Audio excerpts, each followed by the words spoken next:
The war to reclaim Alba's Suthriyar-held western flank is well in hand. The sooner we can secure what territory we hold by right, the sooner we can be realized as the Kingdom of Scotland. Well, more safely, anyway. Hello, Legion. This is Hadrian. Thank you for being here. Let's play some more Crusader Kings III in our Empire of Albion series, where we have just beaten the Jarl's forces quite handily, and now we just need to reclaim some territory that he has occupied.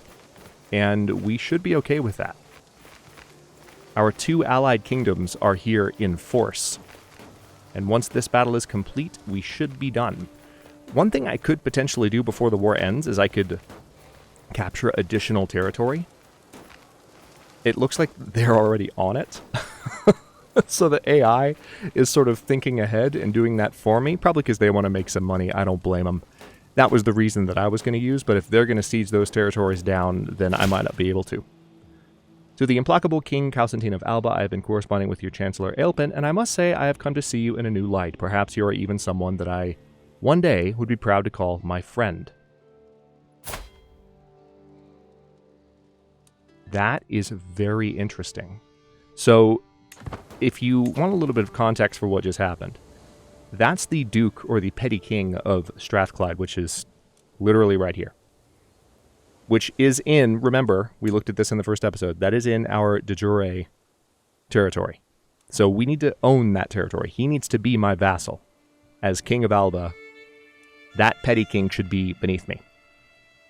The fact that his opinion of me has just improved means I might be able to vassalize him more easily. And apparently the reason that it happened is our Chancellor, who is, again, awesome, appointed him last episode. That went great. Our awesome new Chancellor has just been putting in good words for me everywhere, because he's awesome. Need we say more? And the result is that I might be able to claim the rest of our de jure territory a little bit more easily, which is nice. And remember, we have a claim as well from the Pope on Northumbria. So that's going to be interesting once our armies have had a chance to recover. Let's finish up this fight here. The siege is almost done, and this might end it, to tell you the truth. Oh, hang on. What do we have here? Got to jump on these when they pop up, because they do go away. My champion, Aelbrin, has excelled during our recent battles, and my court is buzzing with excitement. What an accomplished champion. What a role model. What a man. With all the praise raining down on him, it is made clear that I am expected to officially reward him in some manner. I'll speak well of him. Okay. Gain some prestige. He would gain some prestige. I wouldn't. I would spend some court grandeur. So I could literally give him the Mormerdom of the Mearns, which, if we want to, a little bit of a reminder where this is. So one of my personal holdings would go to him if I wanted to do that. I mean, I'm not entirely opposed to that.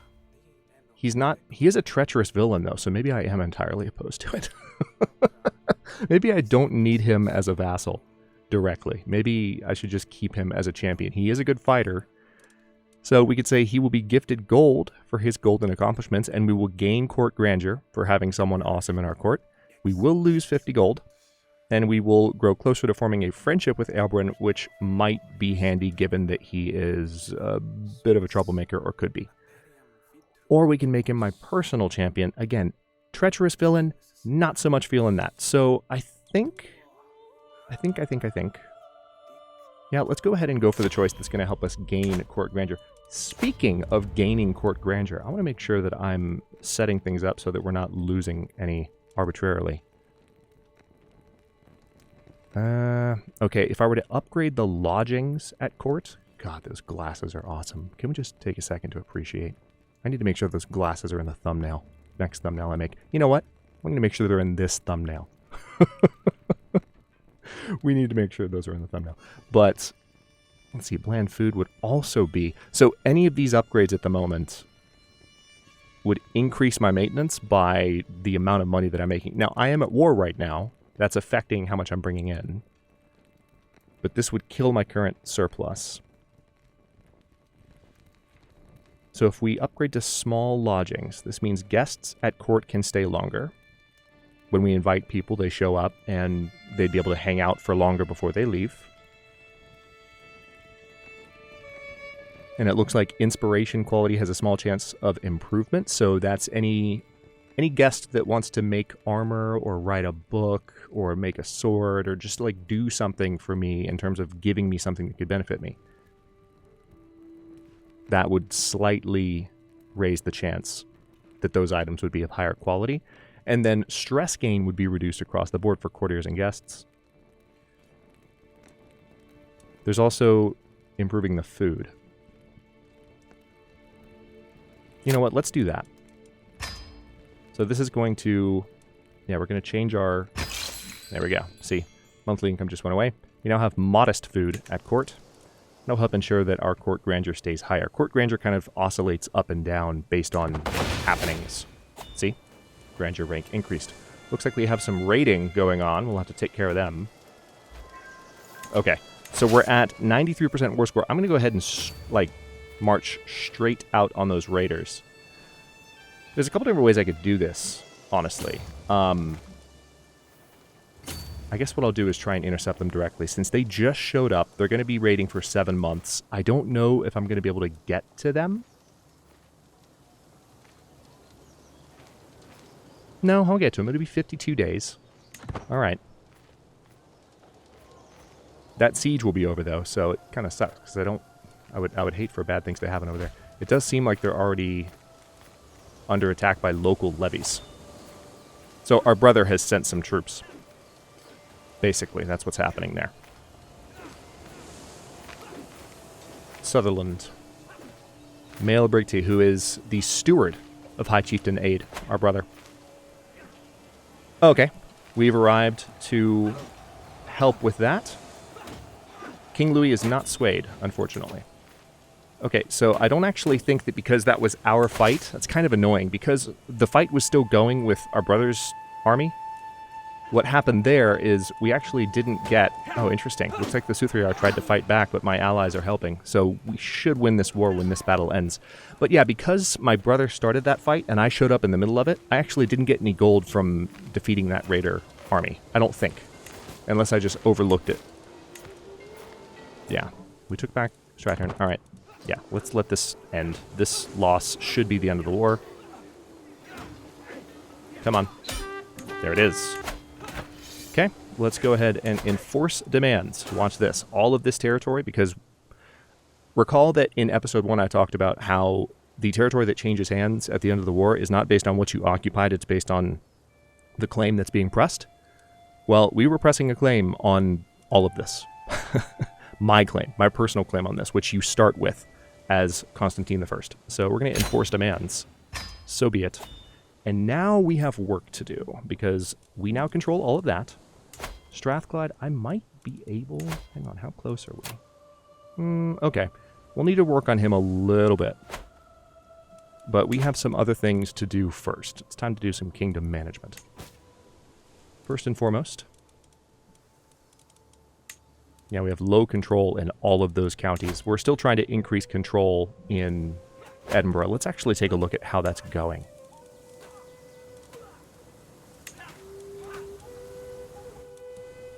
Okay, so, I mean, it's improving.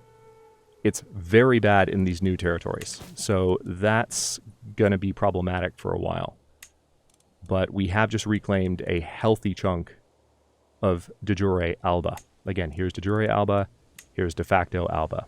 So we're doing well. We have everything outside the blue borders here that's yellow in the kingdom map mode. We still need to conquer if we want to completely hold... Also, I think the Isle of Man, right? Yeah, the Isle of Man.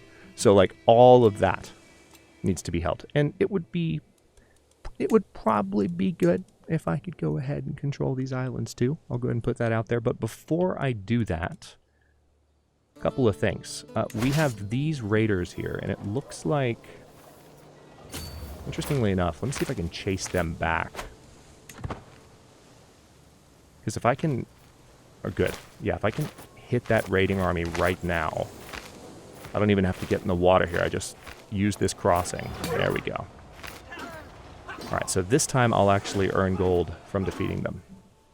I don't know why I can't see the... There we go.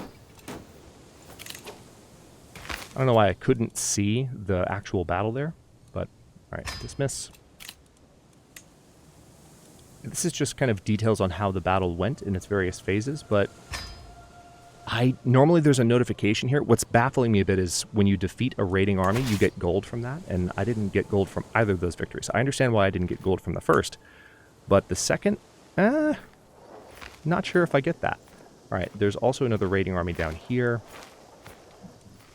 Okay, well, we're not at war with anyone. We just have some raiding happening. So let's see if we can bring the troops back down and intercept these raiders wherever they might show up, and then we'll have our troops retire.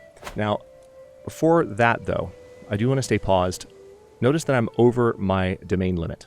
So we have a capacity for 5 personal holdings. Because we now control some additional territory, we are over our domain limit.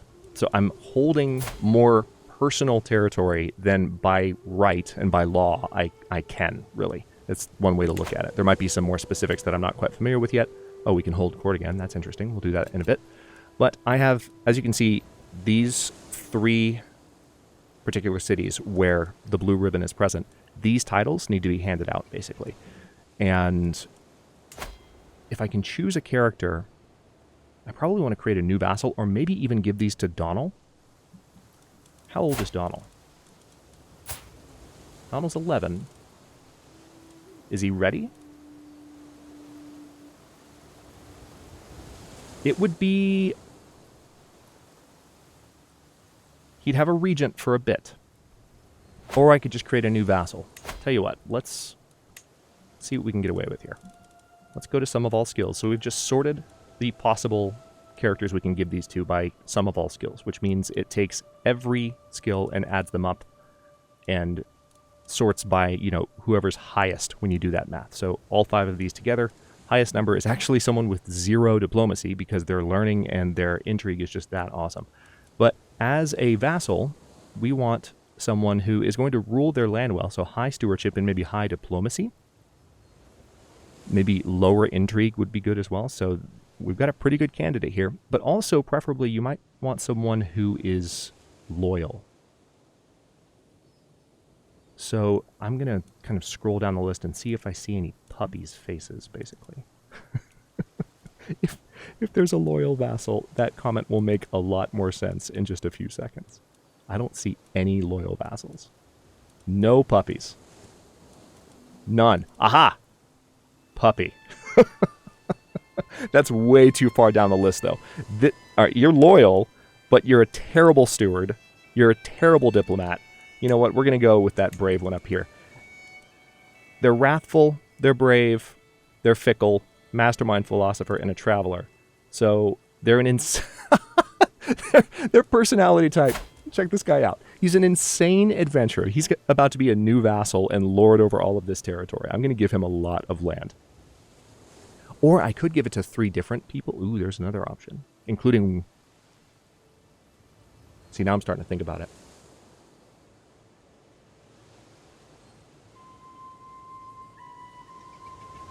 Do I hold that duchy? Hang on. I do. I have the Duchy of the Isles. I could eventually give... Okay. I have another idea. I could give one of these to Donald. Here's how this is going to work. Kilmartin is going to go to Donald. Let's say opinion of me. Just the one. Just the one. Okay. So we're going to grant... Or you know what? This was the capital, right? So that's what we'll do. There's a bishopric there. Okay. I don't know. I kind of like the idea of having this be Donald's because it's closer to home a little bit. It's more on the mainland as opposed to out in the islands. There's just something about that that's more comfortable for me. So we're going to give him that. Just one. We're not going to give him all the territory yet. He's going to be in charge of that territory. All right, so we've given one away. We're going to give this one to the insane adventurer. And we're going to give this one to another character. Let's sort by sum of all skills.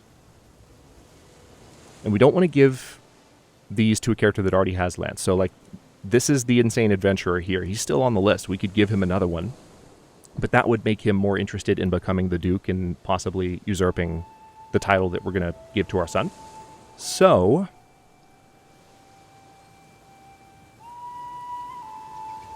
I think I like the idea of... Who's this? Spineless villain? I don't know if I like that. I don't know if I like a spineless villain. Let's keep looking. I want to sort by sum of all skills.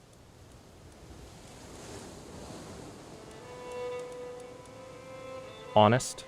Wrathful.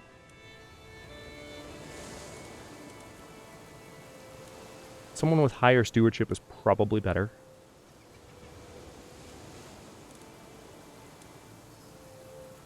Yeah, I really don't like the idea of a spineless villain, but at least the spineless villain has... Yeah, the thing is, he has really high intrigue. So he could scheme against me and potentially get away with stuff, and I don't like that idea. However, Macomgul is an honorable gambler. His stewardship is lower. That's the green number. So that's, like, how well he would do as ruler. In one sense, anyway. So you can see domain taxes, domain limit. The higher that is, the more money you make. So, there's also Aelbrin. He's a treacherous villain, so I don't know if I'd like that. Yeah, we're going to go with Macomgul. That's, I think, the most sensible thing to do. He does have claims on other territories, though, which is interesting. I'm not sure how that's going to go. What if I scroll down a bit? Content Paragon. Content. He doesn't have the content trait. That would be ideal if he had the content trait. But the personality system is saying he's a content paragon because he's trusting and temperate and just. He has very, very low intrigue, though. So he wouldn't be able to defend himself unless he has a good spy master that has his back. See, lots of interesting kind of character relationships just emerge organically throughout this. All right, so I've been sitting for a while just thinking about this. Let's go ahead and give it to him. I like that idea. All right, so we've given all three of those out. And I will, not now, but once the kid comes of age. Not when he becomes king. When he comes of age, he will be the duke of those territories, the petty king of those territories. Okay, so that's handy. Another thing I need to do is, speaking of duchies, I need to create the Duchy of Albany. Because I have several vassals. I think I mentioned this in the last episode. I have several vassals that I'm currently not their rightful liege, because their rightful liege is the Duke of Albany, and right now, the petty kingdom of Albany doesn't exist. It's been dissolved. So there are people here. Hang, if I can actually pull this up, you'll see quite clearly what I'm talking about. So everything here, I control these titles, but I shouldn't. There are vassals in this territory that are looking to the petty king of Albany that doesn't exist. So if we can create that duchy, even if I hold it, if I declare myself the petty king of Albany, then they'll recognize me as their rightful liege. So let's hold court. Gesture for the first in line to approach. My acquaintance King Louis comes to me asking me to annul his betrothal to my daughter Sophia. She is a bad match, she is always so neutral, and she is just a child. Please free me from this obligation, my lord. That's an interesting development. I mean, I've won the war that I was fighting with him, and I could betroth Sophia potentially to someone else? Hang on.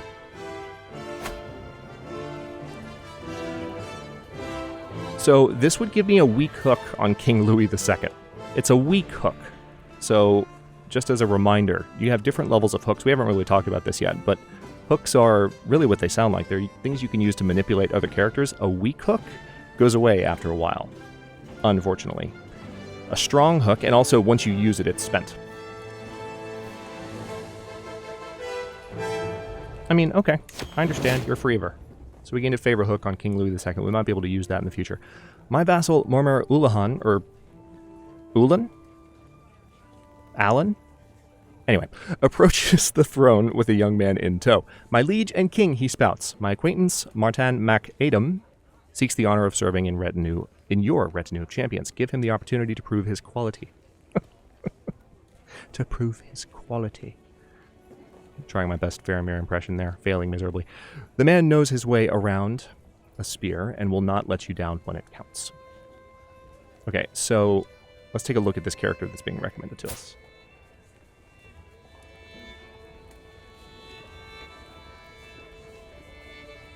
So this would make him a champion. I mean, he's a godless paragon, but he does have good prowess, so he'd be a good fighter.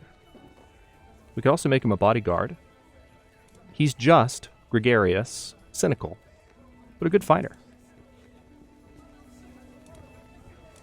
If we made him a bodyguard, that would actually provide an opinion bonus, not only for the new Mormar that we just promoted, but also for the character that's becoming a bodyguard.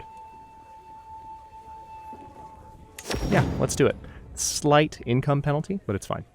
As soon as it is his turn to speak, the agitated man in front of me screams, "The end is nigh. The signs are clear, and everywhere the people of Mormardom of Inverness know it all too well. Crops failing, grasshoppers invading the fields, never ending cold, sorry, that should be a short dash. Floods and the plague walking among us. The day of judgment is upon us. There is only one way for us to be saved, chastity and purity. Renounce the temptations of the flesh. Repent now, for the day is nigh." So we could gain the trait celibate, but we can't have kids. No. We could say, nonsense, burn this raving heretic. Beric is killed by you. We could gain piety, and we also gain 26 dread, which would help keep especially the new territory in line. Or we can say, take this fool out of my sight. I'm going to be a little bit savage here. I'm going to say, nonsense, burn this raving heretic. We're going to kill the dude.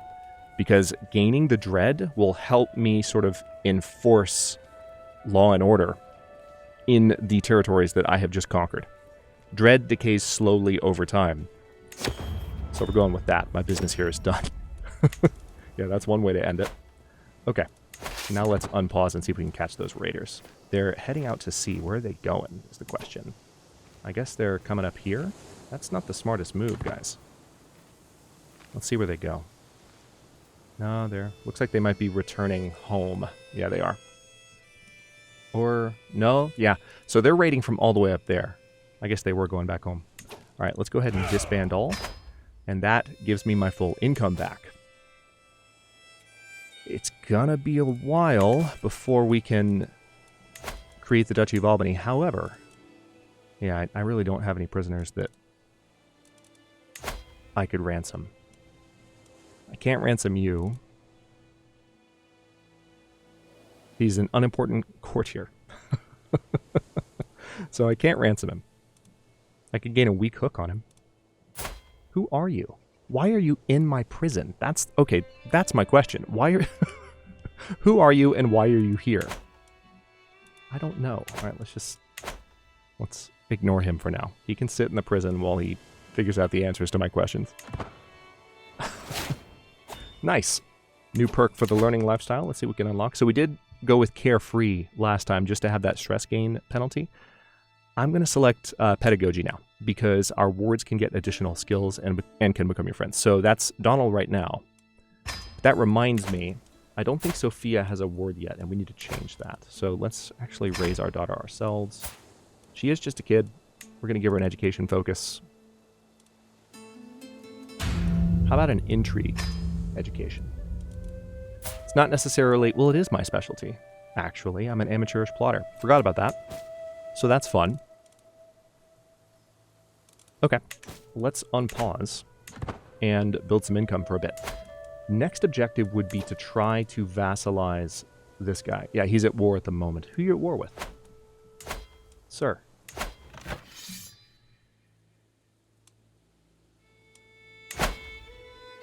Interesting. When did that war start? Started 2 years ago. Okay.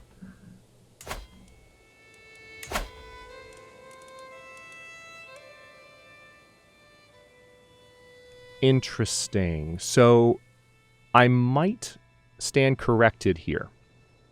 Remember when I said that I had a claim? I do have a claim on Northumbria, but Northumbria right now, because it was conquered, I can only conquer the part that's held by the person holding the title. So I can declare war for this claim.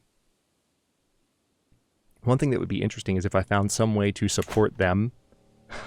This is really dastardly. Like, let's say that this weakened petty kingdom of Northumbria came to me and said, hey, can you, like, help me reclaim what's rightfully mine? I'm like, yeah, sure, I can. I then have a claim on that particular title which they hold, and then I could press a war, like, right after the war ended. Well, it might break the alliance and create some penalties, but, like, that's one thing that you could potentially do. You can be so dastardly in this game. It's pretty nuts. All right. Is it time to move the capital? It might be time to move the capital. This might be one of the best opportunities I have. We've got 7 years left on the control shift. Let's let some time pass. Maybe at the end of this episode I'll move the capital, or the beginning of the next one. Yeah, that's a good idea. We'll move it soon. But I want control to be a little bit higher.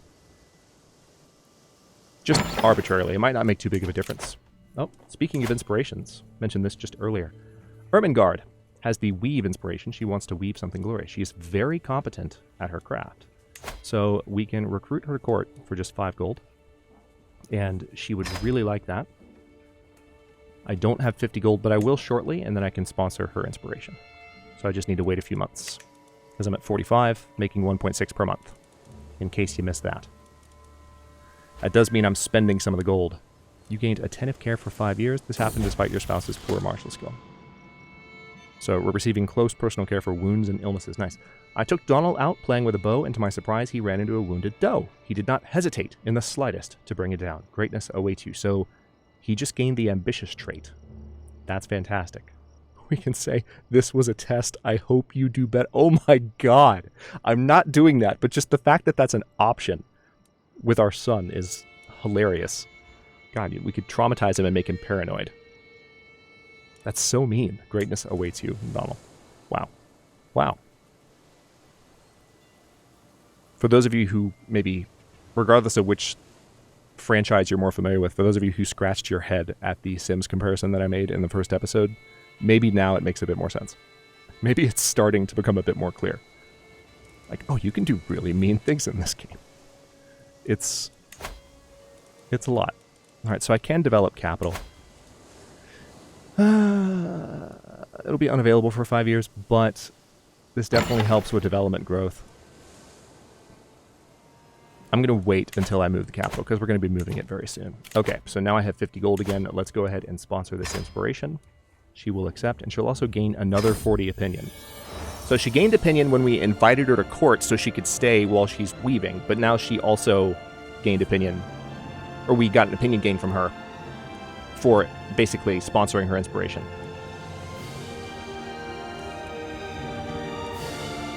Okay, so for you though, I think a tapestry would be best. A well-woven one can really command the attention of a room and say something about its owner. The only question is, what should the tapestry show? So we could show the untamed beauty of nature or a representation of what life is like in my realm. Let's go with the untamed beauty of nature. There's something about that that canonically for the series fits. We're going to reform the Empire of Albion. So there's something ancient, there's something natural, there's something old about the lore that we're kind of chasing with this series. So let's say the untamed beauty of nature. We're honoring pre-Roman Britain, if you will, which is to say Albion. All right. Yeah, he's at war, so we can't vassalize him. I'm a little bit worried. I could offer to join the war, right? Oh, no, I can't, because we're not allies. Huh. I mean, that makes sense. It's been a while since I've paid very close attention to that option in particular. All right, what else can we work on while our income builds up here? I can go to speed 4, maybe. Just let a little bit of time pass. We are still trying to sway King Louis II, although at this point, it might not matter as much. We did just sway him successfully, gain 25 opinion, and we continue our efforts. It's going to take another 13 months before the next event fires. But remember, his betrothal is broken. So what we need to do is find a new spouse. Prince Hughes of Lotharingia. Now, I believe I already have...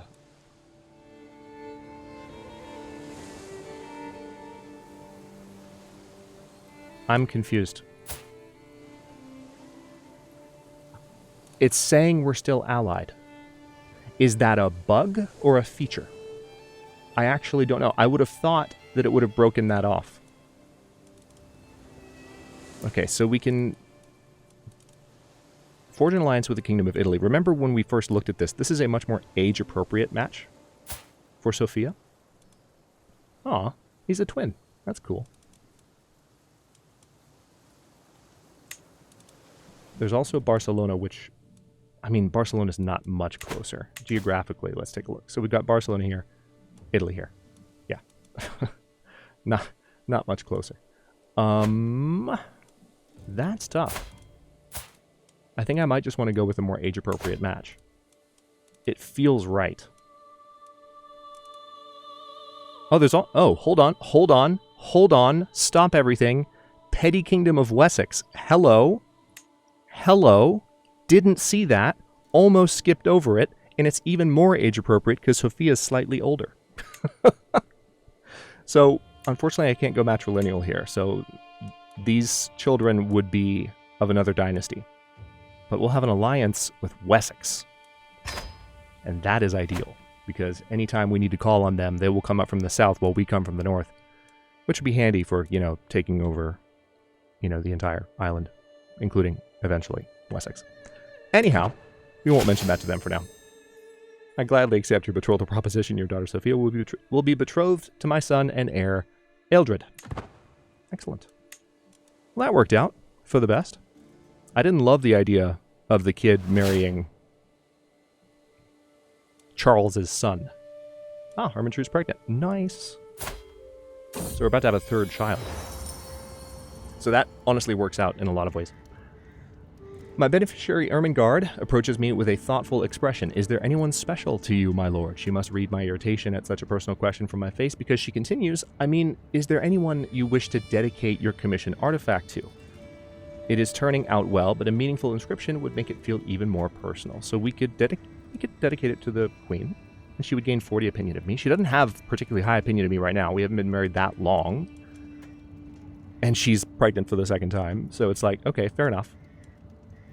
Only the Lord guides me, that would give me a piety bonus, by the way, a pretty big piety bonus for that matter. We could say there is no need for a dedication, which would be a prestige bonus. But we're going to get a big prestige bonus when we form the petty kingdom of Albany, the Duchy of Albany. Let's dedicate it to the queen. Dear God, go outside. It's late and I'm tucking into a gripping treatise on classical grammar. Just as I start giggling at some delightfully snide marginalia left by the previous reader, my wife enters the room. Spineless man, you neglect everything but your studies, reading indoors alone from dusk to dawn. Hey, my glasses are awesome. Leave me alone. Get your head out of those dusty scrolls or don't come to my bed tonight. Damn. Okay. Apparently that inscription didn't do much. As you wish, you gain alluring confidence for 1 year. Attraction opinion plus 20, fertility plus 10. And she gets another opinion bonus. And we could say, perhaps we could read excerpts together from now on. She would lose an opinion of me, but gain learning. Or we could say, I need not lay with you. I have the warm embrace of knowledge. Oh my God, okay. So we could go full Scotland Chad and just say, we gain focus reading for 5 years, you gain 100 learning lifestyle experience, and she'd lose 40 opinion of me, but we would gain focused reading, which is extra learning for us. I'll play nice. I'm gonna say as you wish, but again, the options continue to crack me up. All right, we're letting a little bit more time pass now. Oh man, I'm so glad we're playing this. This fits. This is what I wanted. Okay, at this point, I think... Let's take a quick look. We're almost done with this episode, but I've got a few things I want to check on. How are my current vassals doing opinion-wise? Can I sort by opinion, by chance? Maybe? No, apparently not. I can just scroll down. Alright, well, they're getting better, but I want to raise tribal authority, because we eventually want to get all the way up to 4. So this would mean that characters can be imprisoned. Tribal rulers with non-tribal lieges may settle, becoming feudal or clan. It would cost prestige, but that's fine. I'll hold off for now, but I think once vassals' opinions are a little bit higher, especially once I've created the Duchy of Albany, I think that's one thing I'm definitely going to do. My Weaver Ermengarde updates me on her progress, droning on about the limits of thread and loom as my mind reels with bold ideas for my tapestry. Weaving may not be my personal forte, but that doesn't mean I can't have a say in how my money is spent. My background gives me some unique insights. Now, I'm not that great education-wise, so these bonuses, like, the chances here are actually not that good. We could say, I have a few suggestions. This is actually the better option. Because, so, we have this special highlight here because it's related to our education, but our education's not that good. So it's giving us the option, but again, the chances are not particularly high for a bonus. These chances are better. Or we can say, no, Ermengarde knows what she's doing. 54% chance that the artifact produced will be of a higher quality, if I say this. Your ideas work well. Fantastic. All right, on that note, I'm going to go ahead and stop this episode here. In the next one, I'm going to continue working towards the amount of gold that I need to form the Duchy of Albany, which, again, I think is 150? 125. Not bad. So it's going to take some time, but we might get into a fight or have some raiders, and if we defeat a raiding army, we can take all their gold and earn a little bit of money that way. But once we've got that, that'll improve my vassal's opinion of me, and then at that point I can raise tribal authority and work towards beginning to assert myself as the eventual king of de jure Alba, not just de facto Alba, and also slowly work towards turning this into the Kingdom of Scotland. There are some other steps that we have to fulfill in order to really make that happen to the degree I would like to, but we're well on the way. This is honestly a pretty good start so far, but it could still go sideways. We'll see how it goes. Thank you for watching. Don't forget to like the video and subscribe to follow along. If you're not new here, look for the join button to get access to channel unique emotes, badges, and other perks. New episodes drop every day but Tuesday at 11 a.m. US Eastern Time, except for today because that's the first week of the series, so happy bonus episode day, yay. Comments are always welcome, so leave your thoughts below. Good stretch, and I'll see you next time.